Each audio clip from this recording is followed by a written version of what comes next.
Hello दोस्तों, एक बार आपका फिर स्वागत है फ्यूजन क्लासेस में। और दोस्तों, जैसे कि हमने पार्ट 1, 2, 3, 4 बनाया the British rule of India, तो उसने वो वीडियोस को आपने काफी प्यार दिया, काफी उसको व्यूज अच्छे से दिए।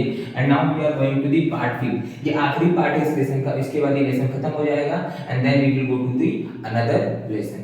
तो इसमें हमको समझना है तीन इंपॉर्टेंट टॉपिक्स है पार्ट 5 में: सोशल इंपैक्ट, इकोनॉमिकल इंपैक्ट और पॉलिटिकल इंपैक्ट। देखिए, जब ब्रिटिशर्स हमारी कंट्री में आए, slowly slowly day by day hard work के साथ, इंट्रिग के साथ, साजिश के दौरान, कॉन्स्पिरेसी के दौरान उन्होंने इंडिया को कैप्चर किया। इंडिया को from the trader they become ruler, मतलब एक तरह से वो बिजनेसमैन की तरह आए थे बट यहाँ पे रूलर बन गए। ठीक है, अब जब वो रूलर बने तो उन्होंने क्या क्या इंपैक्ट किया हमारी कंट्री में, किस तरह की उनकी पॉलिसीज ने क्या इंपैक्ट हुआ, उनकी पॉलिसी कैसे लोगों को प्रभावित किया उनकी पॉलिसीज ने, और कैसे उन्होंने इंडिया के रॉ मटेरियल को, इंडिया के रिसोर्सेज को, इंडिया के रिच मिनरल्स को एक्सप्लॉइट किया for the benefit of England. सबसे पहले हमको देखना है the social impact of the britisher. देखिए, जब ब्रिटिश हमारी कंट्री में आए ना, तो उन्होंने कुछ हमारी कंट्रीज में देखा। जैसे हमारी कंट्री में कुछ ना सोशल इविल्स थे। सोशल इविल्स का मतलब ये होता है कि समाज में क्या क्या चीजें बुरी हो रही है। ठीक है, तो सोशल इविल्स में उन्होंने नोटिस किया कि तो सती प्रथा था सबसे इंपॉर्टेंट। दूसरा उन्होंने ये नोटिस किया कि दूसरा यहाँ पे था कि वुमेन इन्फेंटिसाइड। ठीक है, वुमेन इन्फेंटिसाइड। और यहाँ पे तीसरा जो था वो था एक तरीके से चाइल्ड मैरिज। ठीक है, यहाँ पे दूसरा था कि विडो रीमैरिज नहीं हो रहा था, मतलब there was no widow remarriage.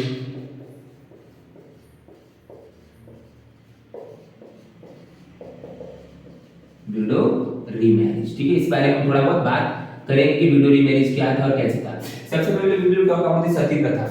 तो जब भी मैं सती प्रथा का नाम लूं, आपको एक नाम हमेशा अपने दिमाग में आना चाहिए, जिसका नाम है राजा राम मोहन रॉय। अब राजा राम मोहन रॉय क्यों इंपॉर्टेंट है हमारी कंट्री के अंदर? बिकॉज राजा राम मोहन रॉय पहले व्यक्ति थे जिन्होंने सती प्रथा को बैन करवाने का काम किया। मतलब राजा राम मोहन रॉय ने ये बोला था कि यहाँ पे सती प्रथा पूरी तरीके से बैन होना चाहिए। अब मैं आपको बता दूं कि क्या होता है सती प्रथा।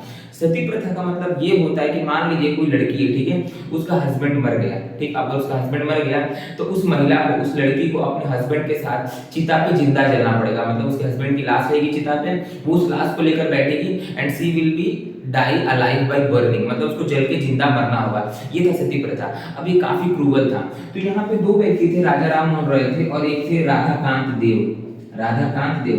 तो राजा राम मोहन रॉय यहाँ पे ये बोल रहे थे कि नहीं भाई, सती प्रथा नहीं होना चाहिए, सती प्रथा कंप्लीटली बैन हो जाना चाहिए और सती प्रथा एक ऐसे क्रूवल प्रैक्टिस है। और यहाँ पे जो चीजें हो रही थी ये 1828 के दौरान हो रही थी। और 1828 में हमारी कंट्री में गवर्नर जनरल कौन था? तो 1828 में हमारी कंट्री में जो गवर्नर जनरल थे उनका नाम था विलियम बेंटिक। क्या नाम था उनका? William Bentinck.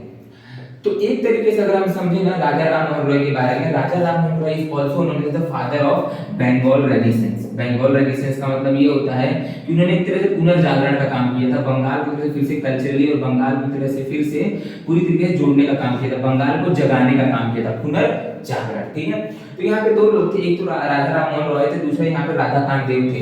तो राजा राम मोहन रॉय ये बोल रहे थे कि अकॉर्डिंग टू हिंदू शास्त्र सती प्रथा पूरी तरीके से पाप है, ये बैन होना चाहिए। ठीक है, राधाकांत देव ये बोल रहे थे कि नहीं, हिंदू शास्त्र में दिया गया है कि अगर पति मर जाए तो पत्नी को भी उसके साथ जलकर भस्म हो जाना चाहिए, मर जाना चाहिए।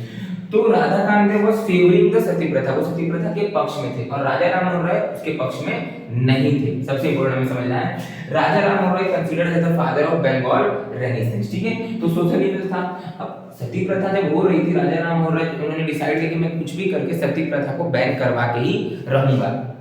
तो उन्होंने क्या किया, उन्होंने वो गए विलियम बेंटिक के पास। उस समय विलियम बेंटिक को governor general of India, William Bentinck के पास गए। उन्होंने विलियम बेंटिक को सारी बातें बताई कि देखिए सती प्रथा शुड नॉट बी हैपन, सती प्रथा गलत है हमारी कंट्री के अंदर, ये बैन होना चाहिए। तो फाइनली यहाँ पे 1828 में, ठीक है, William Bentinck bring the law, उन्होंने कानून बनाया और उसके तहत सती प्रथा को वैलिड, मतलब इस सती प्रथा को बैन कर दिया गया पूरी तरीके से। ठीक है, सती प्रथा क्या कर दिया गया? बैन कर दिया गया। ये था पहला सती प्रथा। तो सती प्रथा बैन हुआ 1828 में by William Bentinck with the help of Raja Ram Mohan Roy. तो सती प्रथा को 1828 में कॉन्स्टिट्यूशनली, कानूनी रूप से बैन कर दिया गया, मतलब बंद कर दिया गया। सती प्रथा अगर होगा तो it will be actually one kind of crime और उसके लिए लोगों को जेल जाना पड़ेगा। ये था अपना सती प्रथा। और इसके जो मोस्ट इंपोर्टेंट पायनियर जिन्होंने बंद करवाया था उनका नाम था राजा राम मोहन रॉय। दूसरा हमारे पास है वुमेन इन्फेंटिसाइड। अगर मैं आपको बता दूं था what do you mean by women infanticide. तो वुमेन इन्फेंटिसाइड का मतलब ये होता है कि देखिए अब पहले के टाइम में फिर आज भी हमारे कंट्री बहुत से ऐसे इल माइंडेड लोग हैं जो मानते हैं कि लड़की नहीं होनी चाहिए बिकॉज डाउरी देना पड़ेगा और सारी चीजें। तो पहले के टाइम क्या हो रहा था कि अगर लड़की पैदा होती थी ना उसको दूध में डुबा के मार देते थे, उसके गर्भ के अंदर ही उसको मार दिया जाता था। तो ये था नॉर्मली वुमेन इन्फेंटिसाइड, ठीक है। तो सती प्रथा हो रहा था यहाँ पे, वुमेन इन्फेंटिसाइड हो रहा था, और एक और था चाइल्ड मैरिज। देखिए मैं आपको चीज बताता हूँ, चाइल्ड मैरिज अभी भी हमारी कंट्री में होता है, ऐसा है कि नहीं होता है। आप राजस्थान के इलाके में चले जाइए, आप हरियाणा के, UP, Bihar, even south India में बहुत जगह पर सती प्रथा होता ही होता है, सॉरी चाइल्ड मैरिज होता ही होता है, ठीक है। बट उस समय चाइल्ड मैरिज एकदम एक्सट्रीम पे था, मतलब 10 साल की लड़की का शादी 60 साल के बुजुर्ग के साथ, या 10 साल की लड़की का शादी 30 साल के आदमी के साथ, इस तरह की चीजें हो रही थी। सो दैट टाइम सती प्रथा was completely on it's extreme. तो उसको यहाँ पे चाइल्ड मैरिज को चैलेंज किया गया बंगाल के या फिर इंडिया के कुछ सोशल रिफॉर्मर के द्वारा। तो अगर मैं आपको बोलूँ राजा राम मोहन हो गए, या फिर अलग राधाकांत देव हो गए, या फिर ईश्वर चंद्र विद्यासागर हो गए, ये सब हमारी कंट्री के सोशल रिफॉर्मर थे। तो चाइल्ड मैरिज को भी एक तरह से कंट्रोल किया गया हमारी कंट्री के अंदर, और एक प्रॉपर फिक्स यहाँ पे डेट ला दिया गया, फिक्स यहाँ पे एक एज ला दिया गया कि कितने एज से लेके लड़कियों की शादी हो सकती है। तो जब चाइल्ड मैरिज हमारी कंट्री में बैन किया गया ना, उस समय जो वुमेन्स थी, जो लड़कियां थी, उनका जो मैरिज का जो एज था वो रख दिया गया 14। 14 साल से कम उम्र की लड़कियां या 14 साल से कम उम्र की बच्चियां शादी नहीं कर सकती, उनका शादी नहीं कराया जा सकता है। ये पूरी तरीके से यहाँ पे रखा गया था 14 ईयर, और लड़कों के लिए यहाँ पे रखा गया था कुछ 16 ईयर, ठीक है। तो 14 और 16 का यहाँ पे रेशियो था कि 16 साल से पहले लड़के शादी नहीं कर सकते हैं, और 14 साल से पहले लड़कियां शादी नहीं कर सकती हैं बाय देयर पेरेंट्स, ठीक है। यहाँ पे एक और आता है, इसका नाम है there was no widow remarriage. अब देखिए अगर मान लीजिए कोई महिला है, ठीक है, उसका पति मर गया, अब अगर उसका पति मर गया तो उसको सारा जीवन अकेले बिताना पड़ेगा, और अगर वो लड़की 10 साल की भी है, चाहे 12 साल की है, 15 साल की है, उसके पास तो पूरा जीवन पड़ा हुआ है। अब वो खुद से नॉर्मली विडो रीमैरिज को नहीं कर सकती, शादी नहीं कर सकती पहले। लेकिन यहाँ पे क्या हुआ, एक व्यक्ति आया जिनका नाम था ईश्वर चंद्र विद्यासागर, और ईश्वर चंद्र विद्यासागर ने ये डिसाइड किया कि नहीं ये गलत है। अगर कोई लड़की 10 साल की है, 15 साल की है, उसका पूरा जीवन पड़ा हुआ है, तो why she can't be married, वो शादी तो करनी चाहिए ताकि उसका लाइफ अच्छे से संभल सके, उसका लाइफ अच्छे से चल सके। तो यहाँ पे उन्होंने मूवमेंट स्टार्ट किया in the favour of the widow remarriage, और फाइनली ये मूवमेंट सक्सेसफुल हुआ। और 1856 में क्या होता है, विडो रीमैरिज एक्ट पास होता है, विडो रीमैरिज एक्ट पास होता है। इसमें यह होता है कि by women they can be married, मतलब कि अगर मान लीजिए कोई औरत विधवा हो गई या विडो हो गई है तो दोबारा शादी कर सकती है, ठीक है। और ये लॉ आया था, ये एक्ट बना था अंडर दी लॉर्ड डेलहौजी। तो लॉर्ड डेलहौजी क्या था, गवर्नर जनरल था इंडिया का 1856 में। उसने ये कानून लाया कि भाई widow remarriage is permissible, widow remarriage is valid in our country, ठीक है। ये अनवैलिड नहीं था, इट वाज कंप्लीटली वैलिड, ठीक है। तो इनवैलिड इसको घोषित नहीं किया गया था, विडो रीमैरिज पूरी तरीके से वैलिड हो चुका था। और किसकी हेल्प से हुआ था, तो एक व्यक्ति थे जिनका नाम था ईश्वर चंद्र विद्यासागर, ठीक है। तो ईश्वर चंद्र विद्यासागर वो स्कूल इंस्पेक्टर थे, और उन्होंने डिसाइड किया कि विडो रीमैरिज के फेवर में आई विल फाइट। वो जीत कर 1856 में विडो रीमैरिज एक्ट बना, और उसके बाद हमारी कंट्री में विडो रीमैरिज लागू हो गया, यानी पूरी तरीके से वैलिड हो गया। तो ये कुछ थे हमारी कंट्री के अंदर सोशल रिफॉर्म्स, और ये थे हमारी कंट्री के अंदर सोशल इम्पैक्ट। अब यहाँ पे देखते हैं, आई होप आपको समझ में आ गया होगा सब कुछ। दूसरा यहाँ पे देखते हैं जो इम्पोर्टेंट है वो है इकोनॉमिकल इम्पैक्ट। अब देखो हमारी कंट्री के अंदर इकोनॉमिकल इम्पैक्ट क्या है। तो अगर मैं कभी भी आपको इकोनॉमिकल इम्पैक्ट पूछूं, या फिर अगर हमें बात कर रहे हैं इकोनॉमिकल इम्पैक्ट के ऊपर, ठीक है, तो normally we can talk about 2 points. सबसे इंपॉर्टेंट 2 पॉइंट है जिनके ऊपर हम इकोनॉमिकल इम्पैक्ट की बातें कर सकते हैं। नंबर 1, एक तो ये है कि रेलवे, ठीक है, और दूसरा यहाँ पे heavy taxation. Heavy taxation in farming, समझते हैं इस बात को। देखिए रेलवे का मतलब यहाँ पे क्या है, हमारी कंट्री में रेलवे कब आता है, तो हमारी कंट्री में रेलवे आता है समवेयर 1853 में। 1853 में हमारी कंट्री में रेलवे आता है, ये आपको क्लियर है। अब रेलवे हमारी कंट्री में आता है 1853 में, तो 1853 में इंडिया का गवर्नर जनरल कौन रहता है लॉर्ड डेलहौजी। अब लॉर्ड डेलहौजी गवर्नर जनरल रहता है। अच्छा एक बात आप समझ लीजिए, हमारी कंट्री में रेलवे लाया क्यों गया, इसका मेन पर्पस क्या था। तो रेलवे लाने का हमारी कंट्री में मेन पर्पस ये था कि ज्यादा से ज्यादा इकोनॉमिकल एक्सप्लॉयटेशन हो सके, ज्यादा से ज्यादा इंपोर्ट एक्सपोर्ट हो सके। और देखिए जब रेलवे से पहले क्या होता था कि ह्यूमन एफर्ट ज्यादा लग रहा था, मतलब जो अंग्रेज थे वो गांव तक नहीं जा पाते थे, वहां से रिसोर्सेज नहीं लेके आ पाते थे, इसलिए उन्होंने रेलवे लेके आए। और जब वो रेलवे लेके आए तो इकोनॉमिकल जो एक्सप्लोटेशन था हमारी कंट्री में वो ज़्यादा बढ़ गया। क्यों? बिकॉज अब रेलवे गांव गांव जा सकता था, वहाँ से माल सामान ला सकता था, उनका इम्पोर्ट एक्सपोर्ट बढ़ गया था। तो आपको मैं फैक्ट बता रहा हूँ, जब रेलवे हमारी कंट्री में आया ना तो वो last we can say last hammer था on the we can say the home industries of India. मतलब रेलवे आया, रेलवे ने पूरी तरीके से इंडिया को जकड़ लिया। हाँ, रेलवे ने इंडिया को इंटीग्रेट भी किया, बट यहाँ पे रेलवे ने इकोनॉमिकल एक्सप्लोटेशन को और बढ़ा दिया। बिकॉज अब रेलवे हर इंडिया के हर कोने में, हर गांव खेड़े में जा सकता था और इजिली वहां से इकोनॉमिकल रिसोर्सेज ला सकता था।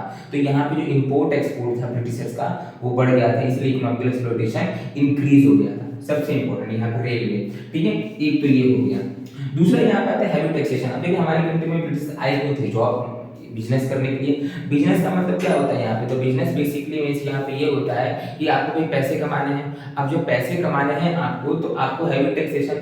तो ब्रिटिशर्स ने क्या किया था हमारी कंट्री के अंदर कि भाई फार्मिंग में, क्योंकि उस देखिए ब्रिटिशर्स के आने से पहले हमारी कंट्री में जो फार्मिंग था ना वो काफी अच्छा था, काफी फ्लरिश था, काफी रिच था। लेकिन जब ब्रिटिशर्स आए हमारी कंट्री में, जब वो रूलर्स बने, उन्होंने हैवी टैक्सेशन यहाँ पे डालना स्टार्ट किया ऑन दी फार्मर, ठीक है। तो इसके अंदर क्या किया उन्होंने? कुछ पॉलिटिकल इकोनॉमिकल पॉलिसीज लाई, जैसे जमींदारी एक्ट, यहाँ पे रैयतवाड़ी, महलवाड़ी, इस तरह की चीजें वो लेके आए ताकि मोर देन मोर ज्यादा से ज्यादा वो रिसोर्सेज, ज्यादा से ज्यादा वो टैक्स कलेक्ट कर पाए, किससे?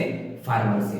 तो ये था normally heavy taxation in farming. तो हमने दो पढ़ लिया, यहाँ पे सोशल इंपैक्ट पढ़ा, इकोनॉमिकल इंपैक्ट पढ़ा। अब हमको पढ़ना है लास्ट जो है पॉलिटिकल इंपैक्ट। अब देखिए पॉलिटिकल इंपैक्ट क्या होता है। अगर मैं आपको बात करूं पॉलिटिकल इंपैक्ट की, तो यहाँ पे ब्रिटिशर्स का मेन एम क्या था? तो यहाँ पे ब्रिटिशर्स का मेन एम था कि हर स्टेट को कॉन्कर करे, चाहे वो सब्सिडरी लाइंस के द्वारा हो, चाहे वो डॉक्ट्रिन ऑफ लैप्स के द्वारा हो, चाहे वो कोई भी अलग पॉलिसी हो।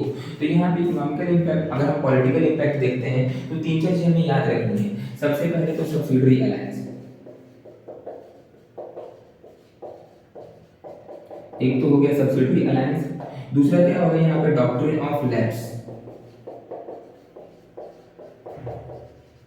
ठीक है, डॉक्ट्रिन ऑफ लैप्स। अब सब्सिडरी लाइंस में क्या होता है? तो आपको जैसे पता है सब्सिडरी लाइंस में कि भाई यहाँ पे अगर कोई राजा महाराजा हार जाता है या फिर क्या होगा, यहाँ पे सब्सिडरी लाइंस के द्वारा Britishers they will become a friend of the native king. यहाँ पे ब्रिटिशर्स यहाँ के जो राजा हैं उनसे हाथ मिला लेंगे, ठीक है, और उन्हें यहाँ के लोकल राजा को अपनी आर्मी प्रोवाइड करेंगे for their protection. Subsidiary lines में ये होगा कि अगर मान लो कोई भी राजा हार जाता है ब्रिटिशर से इन वॉर, तो वो साइन करेगा सब्सिडरी अलायंस। अब इसके अंदर क्या होगा? इसके अंदर जो नेटिव राजा है वो अंग्रेजों के साथ संधि साइन करेगा, यानी ट्रीटी साइन करेगा, और ट्रीटी साइन करके यहाँ पे जो ये अंग्रेज बोलेंगे वही उनको करना पड़ेगा। मतलब अंग्रेज जो एक्सटर्नल मैटर है नेटिव स्टेट का, एक्सटर्नल मैटर है किसी भी राजा का, वो पूरी तरीके से किसके हाथ में आ जाएगा? वो पूरी तरीके से आ जाएगा अंग्रेजों के हाथ में। ये इंपॉर्टेंट है। दूसरा यहाँ पे आता है डॉक्ट्रिन ऑफ लैप्स। देखिए डॉक्ट्रिन ऑफ लैप्स जो लाया है ना उसके पीछे दिमाग है डेलहौजी का, क्योंकि डेलहौजी ये बात जानता था कि भाई अगर मुझे ब्रिटिश एम्पायर को इंडिया में और बढ़ाना है और एक्सपांड करना है और स्प्रेड करना है तो मुझे कुछ तूफानी तो करना ही पड़ेगा। तो डॉक्ट्रिन ऑफ लैप्स लाने का सिंपल सा उसका मतलब यही था कि भाई डॉक्ट्रिन ऑफ लैप्स लाओ, यहाँ पे राज्य को कब्जा करो और उनके रिसोर्सेज को यूज करो। अब यही सब्सिडरी लाइंस हो गया, डॉक्ट्रिन ऑफ लैप्स हो गया, they play a very important role, और यही कारण बने किसकी? 1857 रिवॉल्ट की। तो यहाँ पे सब्सिडरी लाइंस कौन लेके आता है? तो वो लेके आता है वेलेस्ली, ठीक है, Wellesley bring the subsidiary alliance. और यहाँ पे डॉक्ट्रिन ऑफ लैप्स कौन लेके आता है? तो डॉक्ट्रिन ऑफ लैप्स लेके आता है डेलहौजी, ठीक है। ये बात आपको याद रखनी चाहिए। तो एक तो हो गया अपने पास सब्सिडरी लाइन, दूसरा यहाँ पे हो गया डॉक्ट्रिन ऑफ लैप्स। ये तीनों सोशल इंपैक्ट हो गया, पॉलिटिकल इंपैक्ट हो गया, इकोनॉमिकल इंपैक्ट हो गया। तो Britishers try to plunder India, Britishers try to capture India.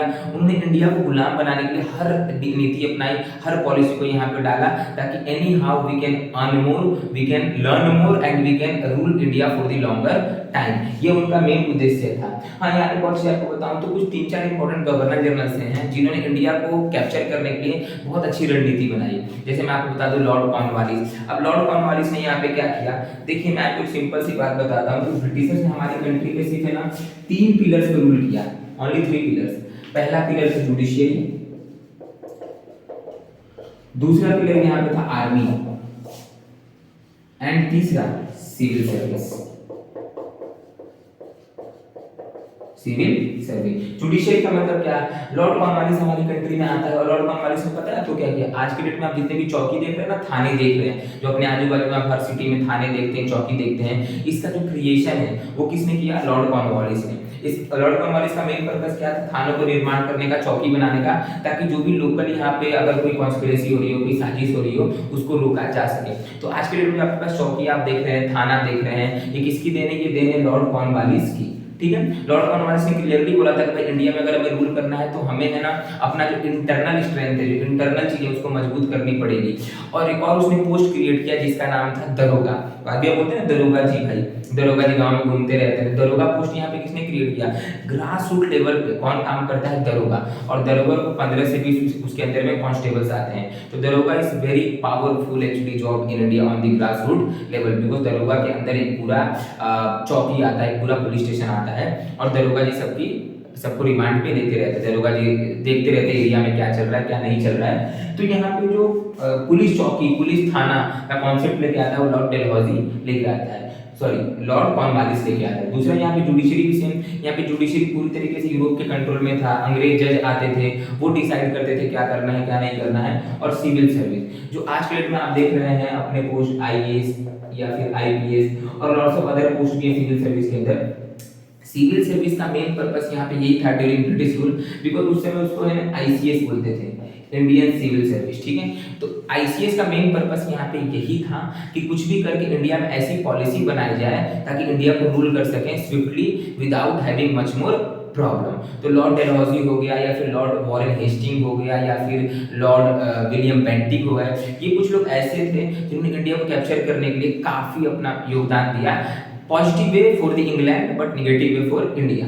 तो ये आपका लास्ट पार्ट था, पार्ट 5 था कि कैसे सोशल इंपैक्ट क्या होता है, इकोनॉमिकल इंपैक्ट क्या होता है और पॉलिटिकल इंपैक्ट क्या होता है। ये लेसन यहीं पे पूरी तरीके से कवर हो जाता है। If you have any doubt regarding this actually topic, इस टॉपिक में से अगर आपको कोई भी डाउट हो you can actually mention in the comment section. कोई भी इंक्वायरी कमेंट सेक्शन में डालिए, अगर आपको कोई भी डाउट होता है I definitely try to solve. Thank you so much.